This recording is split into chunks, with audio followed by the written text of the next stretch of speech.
Hi, అందరూ ఎలా ఉన్నారు? ఈరోజు వీడియోలో జుట్టు రాలకుండా ఉండడానికి, ఇంకా త్వరగా ఏజ్ తక్కువలోనే గ్రే హెయిర్ రాకుండా ఉండడానికి ఇంట్లో నేను ప్రిపేర్ చేసే ఆయిల్. అండ్ ఈ ఆయిల్ ఒక్క డ్రాప్ అప్లై చేస్తే చాలు మొత్తం గడ్డిలాగా పెరిగిద్ది అని థంబ్నెయిల్ కానీ అలా చెప్పడం అయితే నేను చేయను. ఎందుకంటే మనకి ఇన్నర్ లోపలికి ఫుడ్గా తీసుకునేది, బయట మనం అప్లై చేసేది రెండు ఇంపార్టెంటే. ఈ రోజుల్లో అంత పొల్యూషను, లేకపోతే మొత్తం కూడా తీసుకునే ఫుడ్ మొత్తం కెమికల్స్ అలా అయిపోవడం వల్ల మనకి విటమిన్స్ కూడా సరిగ్గా లేక హెయిర్ అయితే ఫాలింగ్ ఉంటుంది. కానీ ఎవరు చెప్పినా అసలు నల్లగా తెల్లగా ఉన్న జుట్టు కూడా మొత్తం నల్లగా వచ్చేసిద్ది, లేకపోతే కిలోమీటర్ల బారు జుట్టు పెరిగిద్ది అన్నదైతే ఎవరు చెప్పినా అది జరిగే పని అయితే కాదు. బట్ మన కేర్ మనకు ఉండాలి కాబట్టి నేనైతే ఇలా ప్రిపేర్ చేసుకుంటాను. కొద్దిగా ఇప్పుడు ఎలాగో ఆమ్లా దొరుకుతుంది కాబట్టి ఉసిరికాయలు, కలబంద, మందారాకులు దొరికితే పువ్వులు కూడా, ఇంకా గోరింటాకు, ఇలా మొత్తం కూడా ఉల్లిపాయ కొంచెం హెయిర్ ఫాల్ కంట్రోల్ అవ్వడానికి యూస్ అయ్యిద్ది. సో మొత్తం గ్రైండ్ చేసేసి ఒక స్పూన్ మెంతులు కూడా యాడ్ చేసి, ఇందులో ఎప్పటి నుండో అందరికీ తెలిసిందే గ్రే హెయిర్ని కంట్రోల్ చేయడానికైతే ఆముదం ఉపయోగిస్తారు. అది కూడా గానుగ నుండి తెచ్చుకున్నది. కొంచెం ఒక 1/2 లీటర్కి ఆముదం తీసుకుంటే 1 లీటర్ కొబ్బరి నూనె. ఇదైతే గానుగ నుండి తెచ్చింది, నేను వంటకి యూస్ చేస్తాను. నార్మల్గా పారాషూట్ అయితే అది ప్రిజర్వేటివ్స్ అన్నీ యాడ్ చేసి స్టోర్ ఉండడానికి యూస్ చేస్తారు. సో అది తీసుకోకుండా ఇది వంటకి యూస్ చేయొచ్చు అండ్ హెయిర్కి కూడా యూస్ చేయొచ్చు. ఇది కొన్ని రోజులు, మనకి ఎక్కువ రోజులు స్టోర్ ఉందంటే కాస్త బ్యాడ్ స్మెల్ వచ్చింది. అదే మనం తలకి బయట కొనేదైతే అసలు స్మెల్లే రాదు. సో ఇది బెటర్ అనిపించి ఇదే తీసుకుంటున్నాను. ఈ గ్రైండ్ చేసిన పేస్ట్ మొత్తం కూడా ఒక ప్యాన్లో యాడ్ చేసుకొని ఆయిల్స్ రెండు మిక్స్ చేసేసి లో ఫ్లేమ్లో మరగనివ్వాలి. డైరెక్ట్గా వేస్తే అంత బాగా అందులో ఉండే అన్నీ మనకి ఆయిల్లోకి దిగవు, ఇంకా త్వరగా మాడిపోతాయి, మనకి కాగిపోయినట్టు అనిపించిద్ది అని నేను గ్రైండ్ చేసి వేసాను. సో కాస్త బాగా బాయిల్ అవుతూ మొత్తం నురగ్గా వచ్చేసి ఎక్కువ టైమే బాయిల్ అవుతుంది. మొత్తం 1.5 లీటర్ వేస్తే ఆయిల్ దాదాపు 700 to 800 ml అలా వస్తుంది. ఎందుకంటే 1.5 లీటర్ హాఫే వచ్చింది.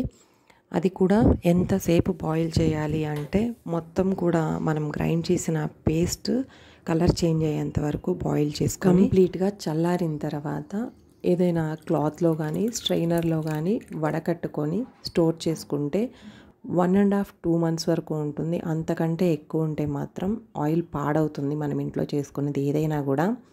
ఇక నెక్స్ట్ డే కొత్త ఇంట్లో పాలు పొంగించడానికి, రెంట్ హౌసే, ఇల్లు చేంజ్ అవ్వాలి కాబట్టి పాలు పొంగించడానికి ఇవన్నీ ప్రిపేర్ చేసుకొని క్లీన్ చేసి పెట్టుకున్నాను. ఇవన్నీ దీపాలు అలాంటివన్నీ ఎక్స్ట్రా ఉన్నవన్నీ ఒక బాక్స్లో వేసి పెట్టుకుంటాను. సో క్లీన్ చేసి అందులోనే కవర్లో, ఇత్తడివి వస్తువులు కవర్లో పెట్టేస్తే మనకి నలుపు రాకుండా ఉంటాయి. వాడనివి కాబట్టి అందులో పెట్టేసుకొని, ఇక మొత్తం తీసుకెళ్ళలేం కదా, అందుకోసం ఒక 2-3 దేవుడి పటాలు పెట్టేసుకొని నెక్స్ట్ డే మార్నింగ్ పిల్లల్ని పంపించేసిన తర్వాత వాళ్ళ కోసం ఇలా ప్రిపేర్ చేసేసి పుదీనా రైస్, ఇంకా దోశ, క్యాబేజీ, పెసరపప్పు ఫ్రై. పాలు పొంగించడానికి ఫ్రైడే వెళ్తున్నాము.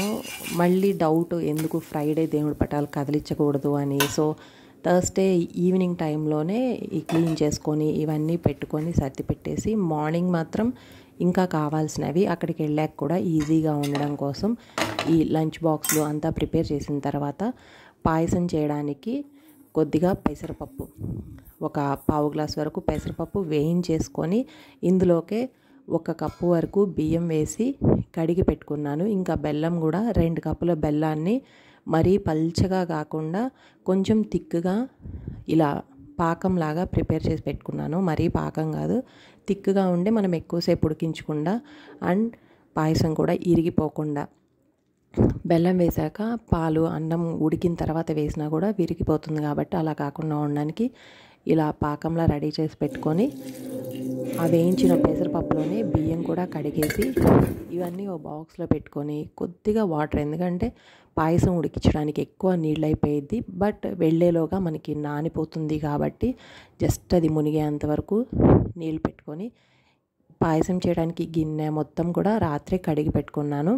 ఇక అందులోకి ఇవన్నీ సర్దుకొని దేవుడికి పూజ చేయడానికి పసుపు, కుంకం, ఆయిల్, అగరబత్తులు ఇక ఇలాంటివన్నీ పూజ సామాన్లు మొత్తం కూడా ముందు రోజే పాల ప్యాకెట్ కట్ చేసుకోవడానికి సీజర్స్ ఇలాంటివన్నీ ముందు రోజే ఒక కవర్లో పెట్టుకొని ఉన్నాను. ఇక అవన్నీ కూడా ఉదయాన్నే సర్ది పెట్టేసుకొని పాలు పొంగించడానికి అండ్ పిండి వంటలు ఎప్పుడైనా చేసుకోవడానికి కింద పెట్టుకొని చేసుకోవడానికి వీలుగా ఉండిద్దని ఎప్పటి నుండో తీసుకుందాం అనుకుంటున్నాను. సో ఇప్పుడు ఇది కూడా కలిసి వచ్చిద్దని ఈ చిన్న స్టవ్ ఒకటి కొన్నాను. ఇంకా ఆ స్టవ్కి ఆల్రెడీ ఇంట్లో యూస్ చేసేది ఒక 1 మంత్ 2 మంత్స్ బ్యాక్ పెట్టిన సిలిండర్ కాబట్టి దాన్ని క్యారీ చేయడం పెద్ద కష్టమేం కాదు కాబట్టి ఆ సిలిండర్ ఒకటి తీసుకెళ్ళి ఇక గడపలకి అవి బొట్లు పెట్టేసుకొని పాలు పొంగిచ్చేసి పాయసం చేసేసి అక్కడ ఉన్న ఫ్రెండ్స్ అందరూ వచ్చేసి ఇక అలా పాలు పొంగిచ్చేసి వచ్చాము. నెక్స్ట్ వీడియోలో అయితే ఇప్పటికి ఒక 4-5 ఇళ్ళు చేంజ్ అయ్యి ఉన్నాం కాబట్టి అండ్ కోవిడ్ టైంలో చేంజ్ అయ్యాము. సో నాకు కంఫర్ట్గా అనిపించింది మనం ప్యాక్ చేసుకోవడము అలాంటివి. నేను ఎలా చేసుకున్నానో ఎక్స్పీరియన్స్తో వచ్చే నాలెడ్జ్ ఎక్కడికి పోదు. సో నెక్స్ట్ వీడియోలో హౌస్ షిఫ్టింగ్ టిప్స్ ఒక్కళ్ళే ఎలా చేసుకోవచ్చు అయితే చూద్దాము. మీకు ఈ వీడియో నచ్చితే తప్పకుండా లైక్ చేయండి, షేర్ చేయండి, ఛానల్ని సబ్స్క్రైబ్ చేయండి. Thanks for watching.